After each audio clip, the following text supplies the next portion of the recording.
Hello, lovely souls, and welcome to Drink Tea with Me, which is the new playlist where I just sit and waffle, and if the message aligns for you, then the agreement is that you subscribe to my channel and come back for more videos with some tea.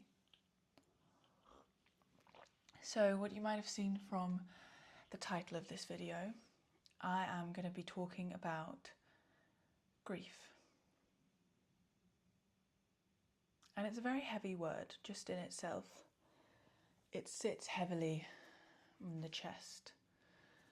And this is something that since the dawn of time all humans have had in common, is that we love and we lose.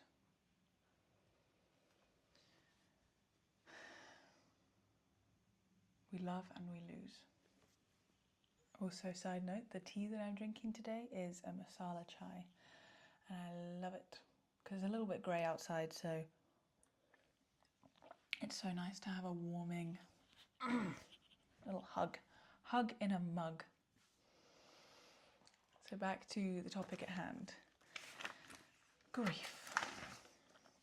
And just yesterday this topic for a video had been on my mind for a few days now, and yesterday I was pondering it, and I was in the car waiting at traffic lights, which is very poignant if you've seen my most recent video about road rage and whatnot, so go and watch that if that aligns. So yeah, I'm waiting at the traffic lights. Also, I feel called to share, I was listening to One More Hour by Tame Impala, and there are these long stretches of silence, and just the music is going din, din, din, din, din, din, din, at the smallest part, and like he really plays with this like ebb and flow of music that you're like leaning into. So I was just really mellowing in the music. I wasn't in any rush, just letting it flow over me. And as I'm listening to it, my mind is thinking about this recording. And as soon as it pops into my head, I check my wing mirror, and behind me is a hearse. So for those of you who don't know, that's the really long car with glass on either side, and it carries a coffin. And they're a driver and a passenger. This road, I'm on it all the time, I have never ever seen a funeral hearse drive there, and I happened to be right in front of it. I was like, this is so not a coincidence, I've got to record this video, this is the clearest ever sign. But on from it, so my own personal grief is my dad died 2.5 years ago, thereabout, and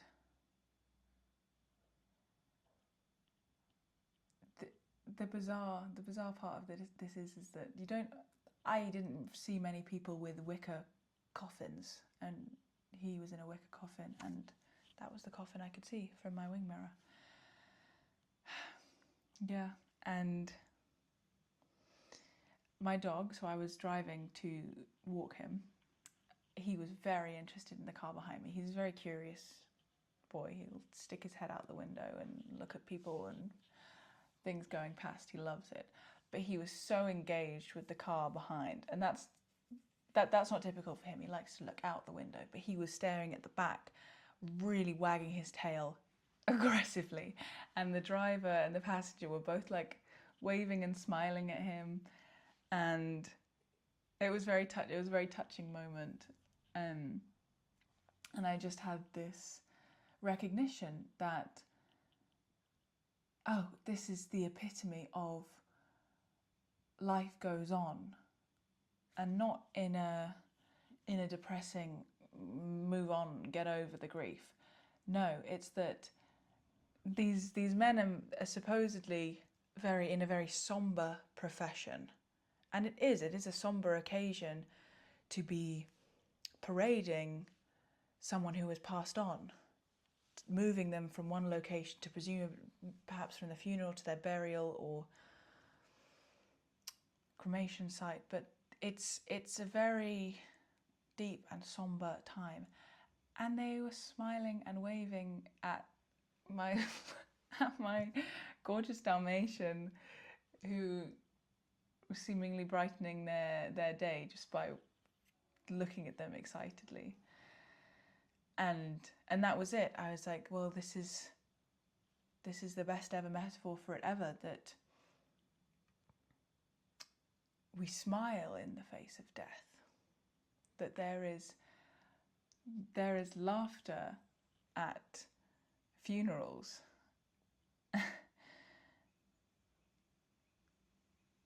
And this is because I say this because at my dad's funeral, we after at the wake, we had dancing and music and laughter, and there were tears, so many tears. Could have filled a lake with how many tears were shed.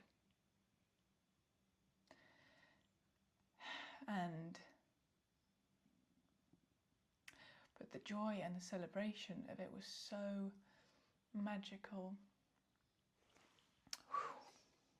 And that's what I mean when we say we laugh and we smile in the face of death, because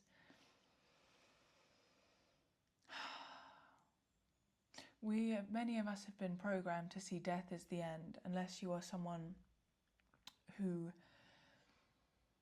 associates death with an afterlife, heaven, or reincarnation. Many of us have grown up seeing death as c'est fini, final, end, full stop, your book closes. But I challenge that view. I challenge that misconception, because it's not the end.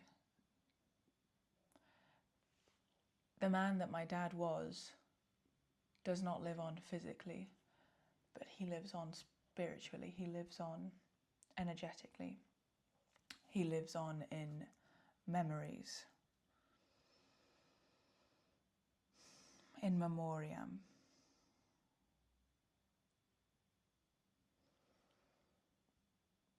It is the duty of the living to carry on the memory of the dead.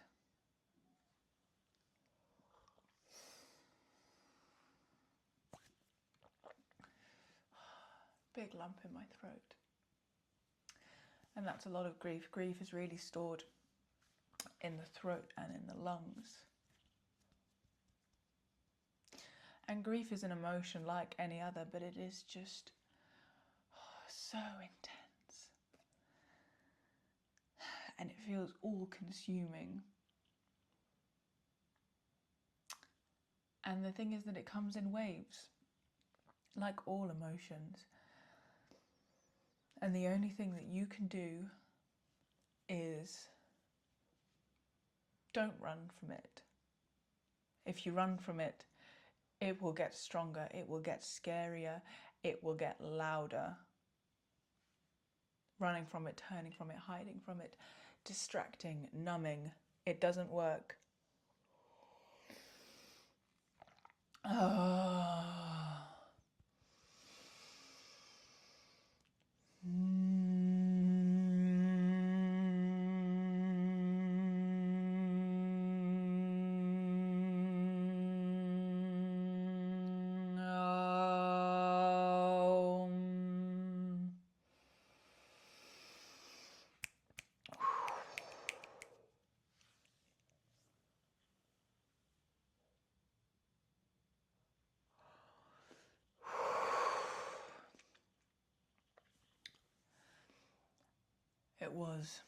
That feeling was beginning to feel like a constriction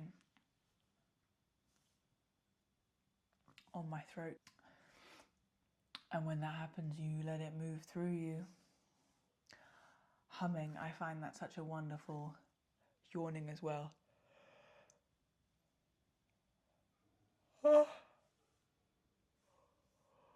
Oh, this is how the body purges and moves through any stagnancy, because we store emotions in the body, and the nature of emotions is that they are energy in motion. Emotions desire to be in flow. Emotions desire to move through you. You are a temporary vessel for the emotions. They belong to you, but only temporarily. Anger, sadness, joy, grief, they move through you. If you run from any of them, the uncomfortable ones, we don't like to sit and just be with them. That's not in our nature. Our nature is, scary, get away from me. So it almost, like grief and the other of those tense emotions can put your body in that almost like fight or flight state, you know. We don't, humans, we hate to be uncomfortable, because discomfort is unfamiliar to us. Comfortability and familiarity, we associate them with safety, because that's how we survived. That's how we survived in the wild. Our brains haven't really evolved since we were hunter-gatherers. So we like to remain in what is comfortable and what is known, because therefore it's predictable and therefore safer. Anyway, that's a whole nother thing. I'll do a whole nother video on that. Comment below if you would like that. But anyway, back to grief. Yeah, and this is not me telling you how to grieve. Absolutely not. Do not mistake this for how to grieve 101. This is the right way to grieve. No, that's not what I'm saying at all. For my dad, he wanted his funeral to be, well, of course he didn't want a funeral at all. No one does. If you do, good for you, I guess. But he wanted it to be a celebration of his life, and that was what all of us wanted as well. So when there was dancing and laughter, it didn't feel, for me, like a disrespect to him. There were so many tears, there was so much allowing these emotions to move through you, but allow, don't resist, allow what will be, allow what is to be. Que será, será. How does that song go? Whatever will be, will be. I don't know the rest of it. I think it's from West Side Story. Anyway, if you like that song, go listen to that, because it does really put you in a good mood, just to que será, será. Grief is evidence of love. Love and grief coexist. You would not be grieving if there was no love, and that's the beautifully tragic side of grief.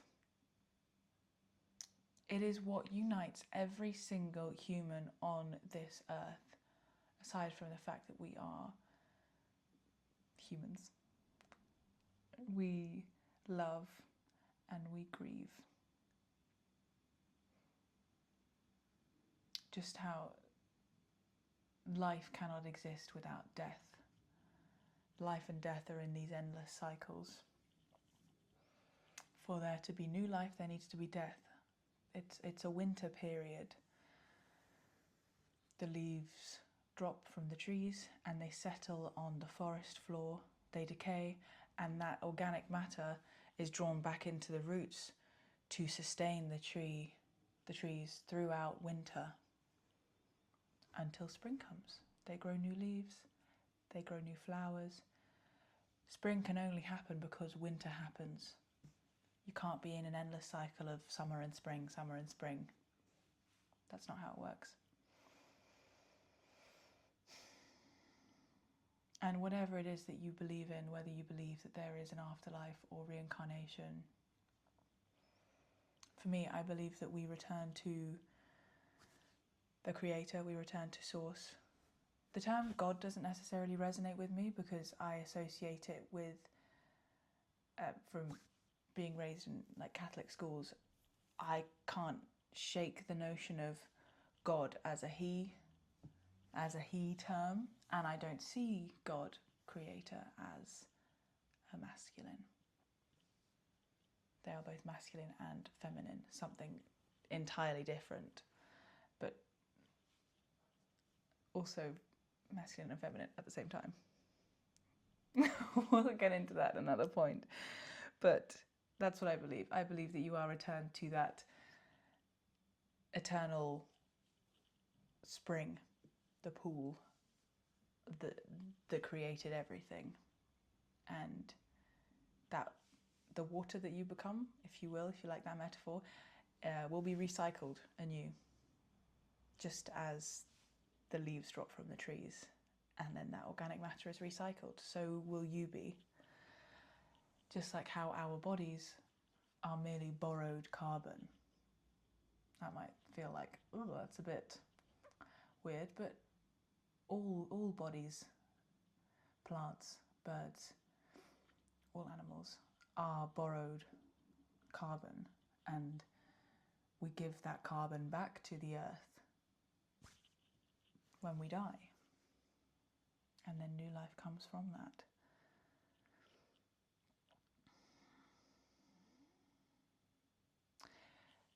I'm going to close out this message with an encouragement and a plea to choose love in the face of grief. Choose love. Reach out to those close to you. Choose love to strangers. Choose love, because we will all experience grief. We will all experience suffering.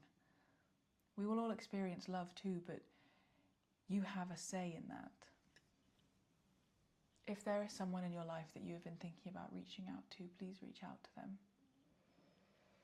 Or if you yourself are desiring for that, then I'd like to make my channel a safe space and community. So please share your story, share your grief, bare your souls in the comments, and watch how strangers, people that you don't know, will support you, will hear you, will feel you, because there is connection between all of our stories of loss, suffering and grief, and this is how we overcome it. We overcome it together in community. So find your village, find your tribe, find your community. And this is also my calling card, putting it out there to the world for all to hear, that I am creating a community, a safe space, all those souls that align with my soul and are seeking a place to be heard, to be understood, to be felt without judgment. This is my calling card, and I am broadcasting my frequency out there for all of you to receive, to hear, and to beam back to me. Respond to me. Don't let me just beep out to nothingness. And enjoy your tea. Now, if this was the first time you've come across my channel, thank you. I love you. And I also love you if you're returning. I'd love to see you again, talk with you again, have some more tea. And on that, I will close out this message. choose love, choose joy, and have a lovely day. Another edit, it is, here's Pablo. Hello. Hi, darling. The tea, he's also interested, is Masala Chai by SHIBUI. SHIBUI. I could make a note of it down there. But that would also be kind of fun for this channel if I can do tea reviews. Because I drink a lot of tea. I'm very British. Cheers. Elena out.